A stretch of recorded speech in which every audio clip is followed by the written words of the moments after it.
The U.S. has released a declassified intelligence report on the COVID-19 origins. As expected, the report fails to draw any conclusion on where the virus is from. So will the report put to rest the lab leak conspiracy theory and end the blame game? And how could this investigation influence the origins tracing of COVID-19 in the future? To find out, I'm joined by Professor John Gong from the University of International Business and Economics and Professor Jeffrey Sachs of Columbia University, who is Director of the UN Sustainable Development Solutions Network. So Jeffrey, I'll start with you. With these new revelations of the report, what do you make of it? Is it surprising to see the result, basically inclusive conclusions? This is basically what the scientific community has been saying throughout, which is that there are two possibilities. One, a natural spillover from animals to humans, and the second, somehow related to research, and that there wasn't the evidence to establish one or the other. And that the findings are that this remains an open question. And it's a question for scientists in a cooperative way to continue to investigate. The blame game should not be a blame game.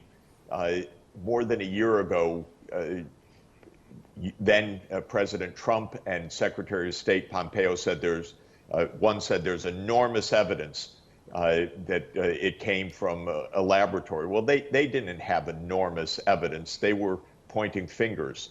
What we need is objective, science-based, cooperative approach, because both hypotheses are possible, and they should be further pursued.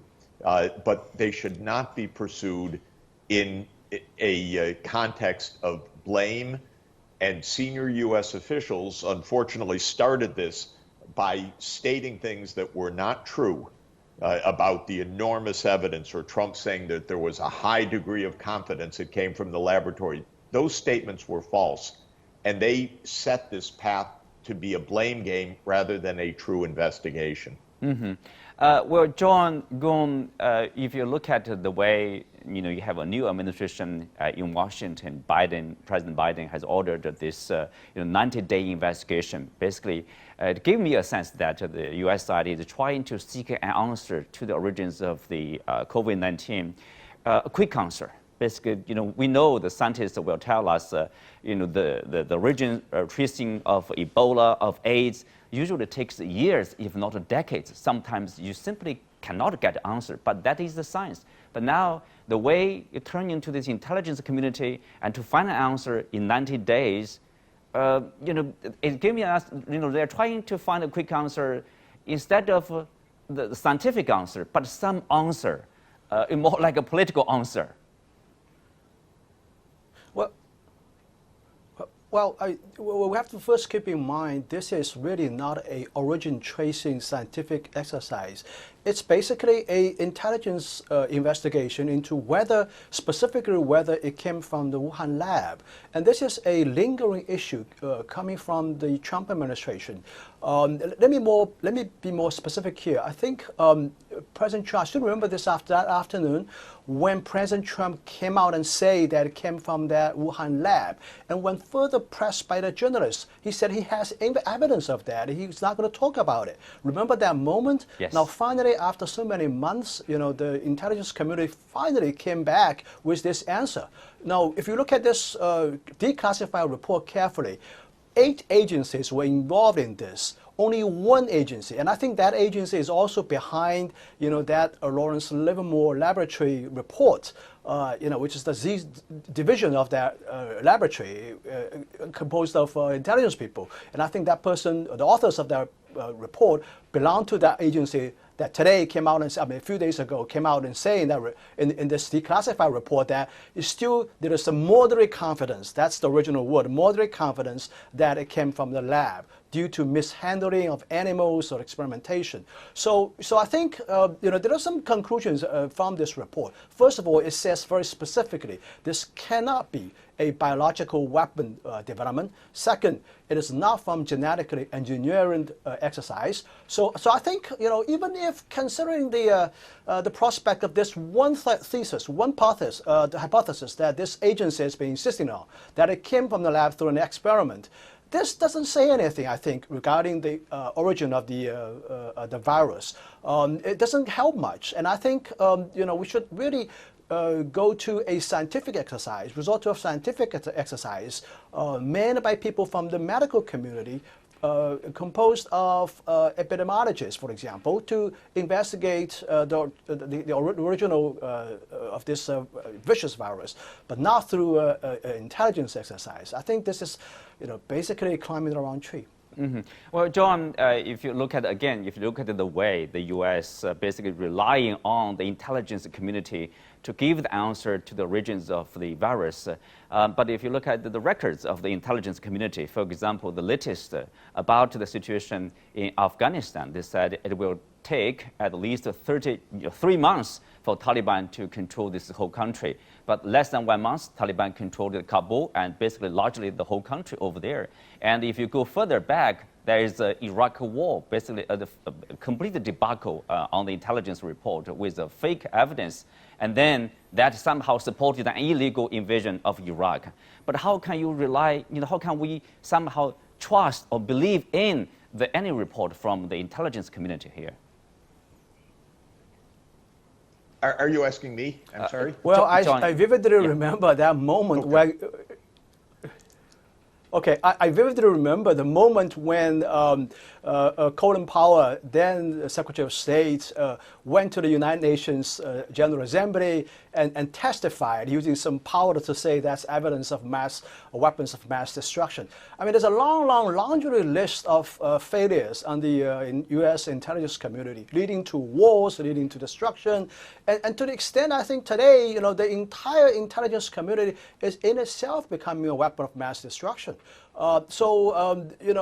This is a disaster in my view. It is a total disaster. And there's actually another issue. I would say, there are some analysts in the intelligence community did actually issue some dire warnings about what's going to happen in Afghanistan in today's case. But it's also an issue of whether the politicians will heed to these intelligence reports, will listen to the reports that they don't like to hear. So there's a whole list of problems that this entire Afghanistan thing went wrong. Yeah, I'm not, Jeffrey, I'm not saying there's no complete whatever credibility from the intelligence community, but obviously, I mean, it's legitimate for us to question their reputation, right? Reliance on the intelligence community to gather evidence basically against China, against the Wuhan lab over there. What do you make of that? Well, I think the report, what we've seen of the public record is rather straightforward because it was just collecting expert views, and what they concluded was, I don't think political, it just says inconclusive. So I think what we heard is a rather straightforward assembly of the information that's available, and they contradicted the statements that were made by the politicians last year. So in this case, it seems to me that what we have heard is that there is not conclusory evidence of the origins, and that this requires serious scientific work, I would say collaborative work, not a blame game, not finger pointing, but there are still avenues to investigate, which is important so that we understand what happened and we understand how to prevent pandemics in the future. That's right, Jeffrey. President Biden has said that, okay, this is not inclusive, and we will continue to find, the origin, continue the work. And he blamed China for lack of transparency, for lack of cooperation. But from the Chinese side, when you see all your efforts, all your attempt is really to find evidence, that particular evidence against me to prove I'm guilty, how can you expect cooperation? And furthermore, what's your suggestion for the two countries to work together against this pandemic? Well, there are many areas where we should be working closely together to stop the transmission. China has shown great success in breaking the transmission of the virus, so we should learn from that experience. We should be cooperating on the vaccinations, definitely. We should be cooperating on sharing technologies to improve the vaccinations. And we should be cooperating on the science of the disease itself. There needs to be transparency by both governments. There was joint research together by the US and China on SARS-like viruses. And so it's natural that the two governments should be cooperating, not one pointing the finger at the other.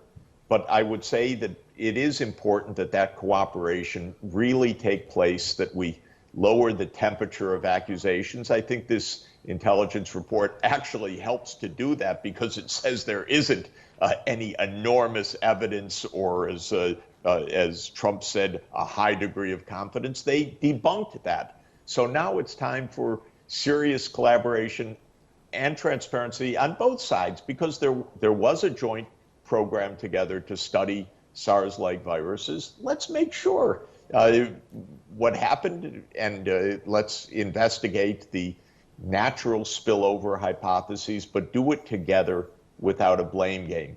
Especially to stop this pandemic, we need cooperation between the two governments. That's right. John, of course, as we said, this investigation, first of all, should be led by top scientists around the world, probably under the leadership of the WHO. And so what will be the next step since we have the report, which is inclusive, but anyway, somehow you draw a stop at some point over there. But the US side said they will continue to do their investigation. What do you expect next step? And can we say now blame game is the arrest, is set, put an arrest, and then we can continue cooperation now? Well, I totally agree with Jeffrey that this report is probably a good thing, and I think that we should give credit to President Biden for his request for the intelligence community to redouble their efforts to come to a conclusion. Even though this is not a conclusion, nevertheless, I think it is indeed a conclusion that the lab leak theory is pretty much being discarded at this point. I think moving forward, we should continue the effort through international cooperation, specifically under WHO, to investigate the origin of this virus. I think it's vitally important. But I would like to say two things. First of all, this investigation should not be politicized, meaning that it should not be focused on investigating just a lab in Wuhan. Okay, it has to be a comprehensive investigation, really about the origin of the virus, and through a medical and scientific approach. That's the first thing. Second thing, I think the investigation needs to be comprehensive in nature. In other words, there are already reports that there are earlier cases of symptoms of this virus happening, for example, in Spain, Italy, back in September, October in 2019. So, I think this investigation has to be broadened, has to include all the crews, and also has to be really comprehensive in nature. Thank you, John. On Afghanistan, the U.S. military claims it has killed a member of the terror group ISIS-K in the east of the country. The drone strike came amid what the U.S. called indications that the group planned to launch more attacks on the Kabul airport evacuation. The previous bombing on Thursday has killed at least 130 people, including 13 U.S. troops. Will Afghanistan be plunged into even greater turmoil with more possible ISIS attacks? And how will the U.S. respond to the crisis? Our correspondent Zmayala Absin joined us via satellite from Kabul. So, hello, Absin. Tell us what is the situation like, how are you doing? In particular after the killing of the planner, as the U.S. side, mentioned, of the ISIS-K. So will that somehow prevent further attack and people can feel a bit assured?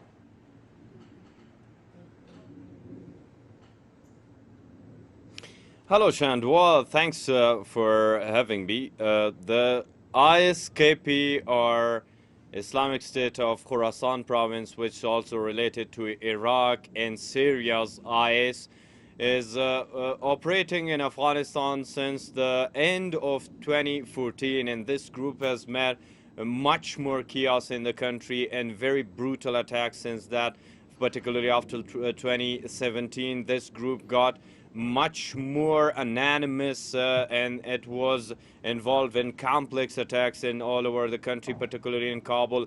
The Sikh people of Afghanistan were target at April 2020, and at the same time in Kabul's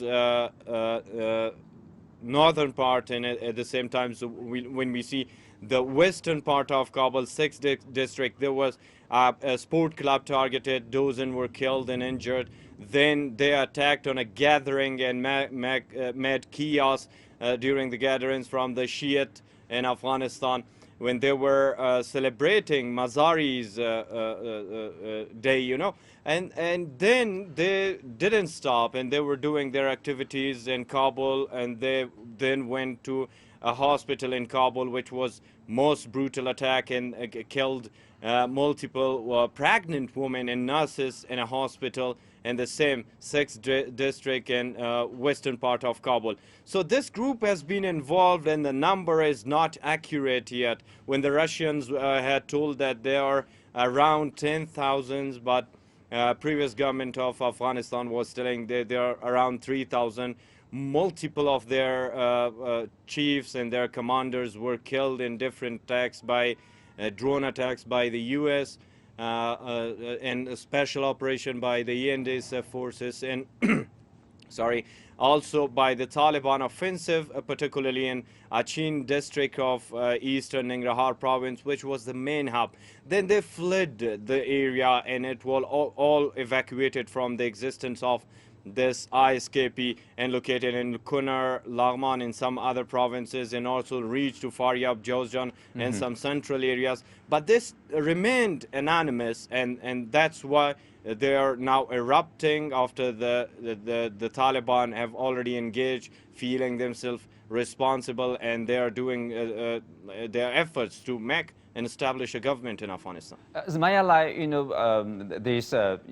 according to a statement issued by the ISIS, they claim the responsibility for the Thursday's attack, and also they say they are targeting the U.S. evacuation at the same time also against the Taliban because of their partnership with the U.S. And then later on, there's a senior Taliban official saying that the violence will recede once the evacuation is complete. Do people think that is the case when the withdrawal is complete and ISIS will not attack Taliban, or how Taliban is going to deal with ISIS-K? Well, this is a bigger game, Shandol, and it was, like I said, it was anonymous how they suddenly came to Afghanistan and got their operations. And first the government was rejecting, government of President Ghani was rejecting their existence till 2015, at the mid of 2015, when they came and they showed up via statements and videos. That was the time when the government was also confessing, yes, there are around 3,000 of ISKP forces and their armament. Then when this force started operating and attacking in different parts of the country, this group became much more complex, and every time when they were attacking, this was since 2018, when the peace talks between US and Taliban had already started. But unfortunately, previous government of Ashraf Ghani was always blaming the attacks that the Taliban have done this, whether the Taliban were rejecting, and that was something questionable. Why was the government of Ashraf Ghani doing this? And they were not focusing on the ISKP in Afghanistan after the peace process. Many believe that they were just doing their spoiling, and they were against of all these agreements and Taliban, and they were trying to stay in power. That's what Afghans believe in many aspects. But the ISKP is now a reality in Afghanistan. And of course, after this, when the Taliban are taking responsibility and they're avoiding, there is a difference between spoiling a secure situation and taking responsibility. So of course, ISKP will step up, and there are fears that they will do a lot of brutal attacks if the Taliban fail in order to intelligence, in order to their operations, and all those efforts that can stop and avoid ISKP and even evaluate them in the country. But it's a matter of time that what would Taliban do? Right. Good question over there. Jeffrey, former Defense Secretary of the U.S., Leon Panetta, says U.S. forces will have to return to Afghanistan to tackle terror threats. What is the main theme or the main thinking inside of the U.S.? Obviously, it's very difficult for the U.S. to return to Afghanistan as it is trying to complete this evacuation ahead of the headline, next Tuesday. There are many different views, but my own view is that not only do we have a mess, clearly, but this cannot be done by the United States. This should be under the responsibility of the UN Security Council. It means that there's a common interest in stability in Afghanistan. There's a common interest in suppressing this kind of awful terrorism. The United States, China, Russia, and other countries should be working closely, helping to constitute a government, a legitimate government in Afghanistan, helping to prevent a spiral of chaos, helping to prevent a humanitarian disaster, helping to prevent a financial disaster, because we can see that there is a shared interest worldwide in achieving stability. The United States went into Afghanistan 42 years ago. That was a huge, terrible mistake. The United States destabilized that region by U.S. intervention. We should not look to the U.S. to solve this problem. This is clear. The U.S. cannot solve this problem. It's too far away. It doesn't understand. The regional countries need to cooperate. I mentioned Russia and China, of course, but also Iran, Pakistan, neighboring countries of Afghanistan.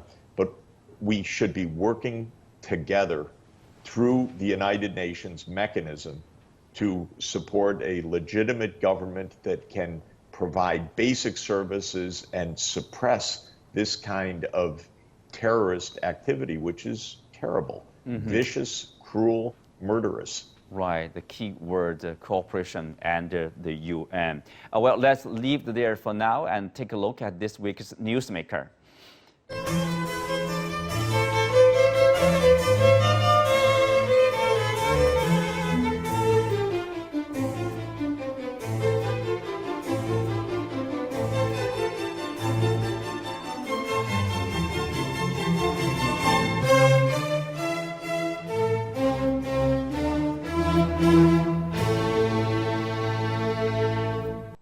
Earlier this week, U.S. Vice President Kamala Harris paid a visit to Singapore and Vietnam, which are deemed as two critical Pacific partners by the U.S. By portraying China as a coercive power, Harris has sought to emphasize disputes in South China Sea. So what is the purpose of these trips, and how will her words and sharp rebuke influence China and the Asia-Pacific region at large?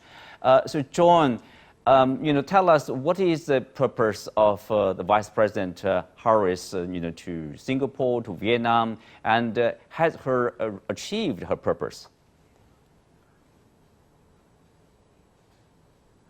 Well, obviously, her trip to Southeast Asia is to strengthen the partnership relationships with these two countries. Now, I have to remind our viewers that China and Singapore has no territorial dispute, so I don't understand, where this coercive relationship came from with respect to Singapore. Now, China does have some disputes over some islands in the South China Sea with Vietnam, but I think this issue is overblown. I think China and Vietnam currently have very good relationships, and we have tons and tons of investment from China in Vietnam, and I think our border situation is very much stabilized and peaceful.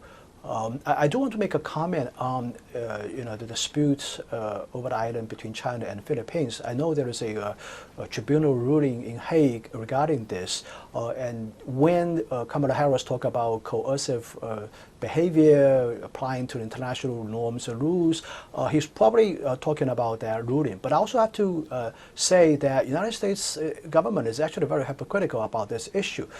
This same type of tribunal ruling also was issued regarding, I don't know if you're aware of this, this island, archipelago island country, used to be an island country, part of Mauritius, called Diego Garcia. There's a ruling against Great Britain and the United States regarding the sovereignty of these islands, belongs to Mauritius, state of Mauritius. Now, the United States operates one of the largest military operations in Diego Garcia. Now, when the Mauritius government issued a request to the State Department in Washington saying, look, you take this position regarding China, how about our case, right? And it was just basically rejected and discarded. So I think there's a fair amount of hypocrisy on the United States government regarding this issue. These things, I think, need to be negotiated bilaterally or multilaterally among the stakeholders in the region. And there's no point of sort of trying to drive a wedge among the stakeholders of these countries in Asia. Mm-hmm. Well, the fact is, despite all the disputes in terms of sovereign claim in the South China Sea between China and Vietnam, Vietnam, Malaysia, or Malaysia with the Philippines, the things like there's a mechanism for those countries to maintain peace and stability, to deal with their problems. But Jeffrey, here, if you look at the region, their priority right now is really the fight against the pandemic. They need vaccination, they need economic recovery, and all those actually, both China and the U.S. can help. And they are necessary partnership with those regional countries. In your opinion, how can China and the U.S. find a way to work together to help regional countries and to achieve a long-term lasting peace and stability in this region? I think the mistake of the U.S. In the first months of the Biden administration has been really to resist more high-level discussions with China. What we need really are a lot of bilateral discussions on many issues, on COVID, on security, obviously, on these geopolitical issues, on global finance.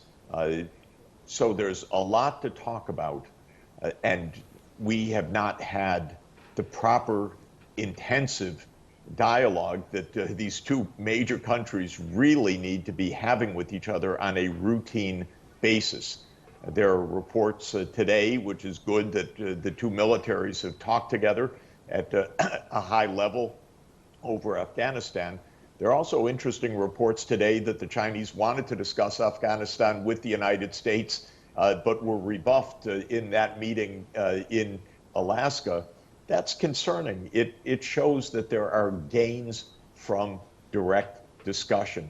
And I have really regretted U.S. officials going around Southeast Asia and the Pacific region talking to other countries, but not speaking directly with China, because I think if the two countries have a systematic discussion and dialogue, a great deal of cooperation can be achieved. Yeah, dialogue and cooperation. Thank you, Jeffrey. Thank you, John.